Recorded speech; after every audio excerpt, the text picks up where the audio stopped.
Hello everybody, my name is Tigers Autumn with Seamule and the Flushmaster. Today we're at Marine Max St. Petersburg and I got Jason, he's a professional here, and I want you to hear from the horse's mouth of what the importance of flushing engines are and why does somebody need to flush their engines at the end of the day? Great question, easy answer. If you're living in a saltwater environment or using a boat in a saltwater environment, pretty much essential that you flush your engine. You're gonna flush out all the salt water that's running through there cooling throughout the day, especially in heats like Florida where you have really hot stagnant salt water. You don't want that sitting in your block when you're done with the use of the boat. Flush it all out. How long should you flush them? Typically, most manufacturers are going to go with a 15-minute flush per engine. I know it's pretty much standard 15 minutes on Mercury's. So some customers are like, well, I don't need to do that. Well, what happens if they don't flush them? Great question again, easy answer. The one thing that's not ever covered under warranty and any manufacturer is corrosion. So anything you can do as a customer or a boat owner to prevent corrosion on your engine goes a long way with longevity of the boat's life and the engine's life. So what happens if they don't flush them? What's a telltale sign that you're having problems because you haven't flushed your engine? Telltale signs would probably be any blockage that you have in your coolant pressure as far as the water flow that's going through the engine running through the impeller. Does it overheat? It will overheat if it gets blocked up enough. In short, corrosion can cause materials to just eat away on the metal. Yep, so that's a lot of things we look at, both as a dealer and then Mercury as a manufacturer when they're looking to cover any warranty items. If anything indicates that it's caused due to corrosion, it's not going to be covered and that's going to be at fault of the customer. So how does the Flushmaster system make this routine maintenance task very easy? So when you look at the 15-minute cycle you got to do per engine, if you can eliminate any time off of that, I mean, that's the best thing you can do.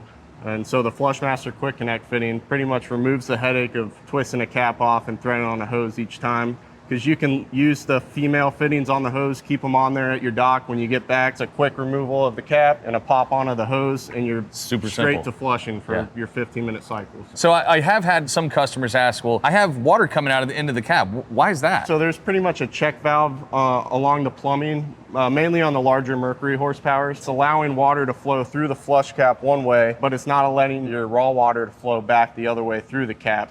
And so what that's indicating is that you have a failed check valve. If you ever see water dripping out of that hole while you're just running your engine normally, again, indication that you have a failed check valve. That normally fails or gets clogged due to not flushing the engine. So again, the more and more you flush, the less parts are going to fail, the better for you as a customer. And one of the other questions we've gotten is, when I installed the Mercury or the Flushport Quick Connect by Seamule, I noticed it dripping, but I didn't notice it dripping out of my OEM plug. One of the things that I've noticed on this plug is it's got a concave surface to it. So what happens when the water comes out of this one? So again, you can just look at the holes here. When the water is weeping out of here, it's going to fall along the curve of the cap, which a lot of times when you just got back from running your engine, you're going to see water there and you're going to think that's normal. Or it's just a little bit of residue that shot up from when you're running. With the extension that the Quick Connect fitting gives you, you have that hole a little bit further out, and so it kind of gives you more of a visual of that water leaking out. So if somebody does have that issue with water coming out of the cab, what do you recommend?